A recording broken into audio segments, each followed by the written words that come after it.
The Book of Enoch, chapters 14 through 16. The book of the words of righteousness and of the reprimand of the eternal watchers, in accordance with the command of the Holy Great One in that vision. I saw in my sleep what I will now say with a tongue of flesh and with the breath of my mouth, which the Great One has given to men to converse therewith and understand with the heart.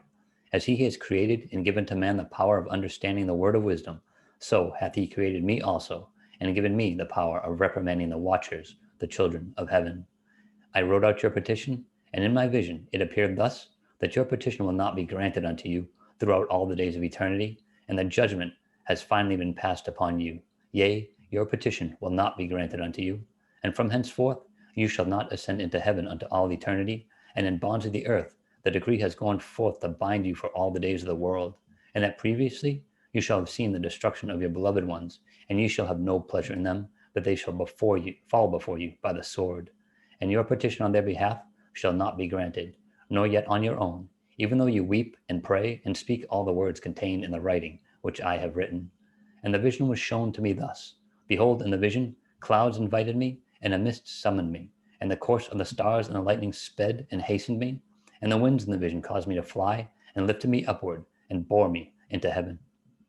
And I went in till I drew nigh to a wall, which is built of crystals, and surrounded by tongues of fire, and it began to affright me.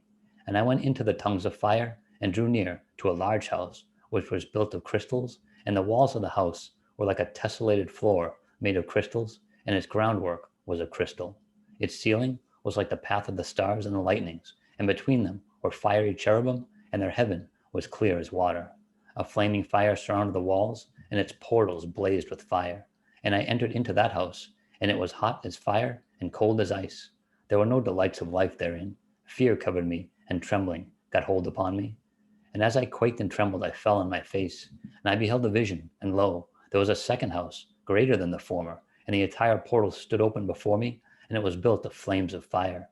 And in every respect it so excelled in splendor and magnificence, and the extent that I cannot describe to you its splendor and its extent.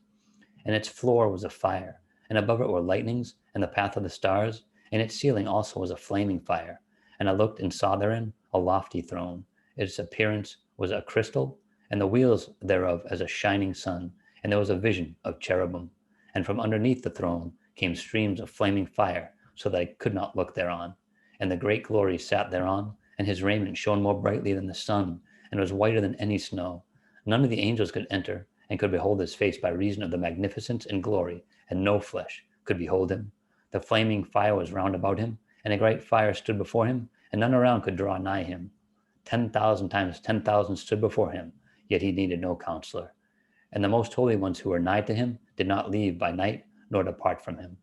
And until then I had been prostrate on my face, trembling. And the Lord called me with his own mouth, and said to me, Come hither, Enoch, and hear my word. And one of the holy ones came to me, and waked me, and he made me rise up and approach the door, and I bowed my face downwards. Chapter 15. And he answered and said to me, and I heard his voice, Fear not, Enoch, thou righteous man, and scribe of righteousness. Approach hither, and hear my voice, and go, say to the watchers of heaven, who have sent thee to intercede for them, You should intercede for men, and not men for you. Wherefore have ye left the high, holy, and eternal heaven, and lain with women, and defiled yourselves with the daughters of men, and taken to yourselves wives, and done like the children of earth, and begotten giants as your sons? And though ye were holy, spiritual, living the eternal life, you have defiled yourselves with the blood of women, and have begotten children with the blood of flesh, and, as the children of men, have lusted after flesh and blood, as those also do, who die and perish. Therefore I have given them wives also, that they might impregnate them, and beget children by them, that thus nothing might be wanting to them on earth. But you were formerly spiritual, living the eternal life, and immortal for all generations of the world. And therefore I have not appointed wives for you. For as for the spiritual ones in heaven is their dwelling. And now the giants, who are produced from the spirits and flesh, shall be called evil spirits upon the earth, and on the earth shall be their dwelling. Evil spirits have proceeded from their bodies, because they are born from men, and from the holy watchers is their beginning and primal origin. They shall be evil spirits on earth, and evil spirits shall they be called. As for the spirits of heaven, in heaven shall be their dwelling. But as for the spirits of earth, which were born upon the earth, on earth shall be their dwelling. And the spirits of the giants afflict, oppress, destroy, attack, do battle, and work destruction on earth, and cause trouble. They take no food, but nevertheless hunger and thirst and cause offenses. And these spirits shall rise up against the children of men and against the women, because they have proceeded from them. Chapter 16.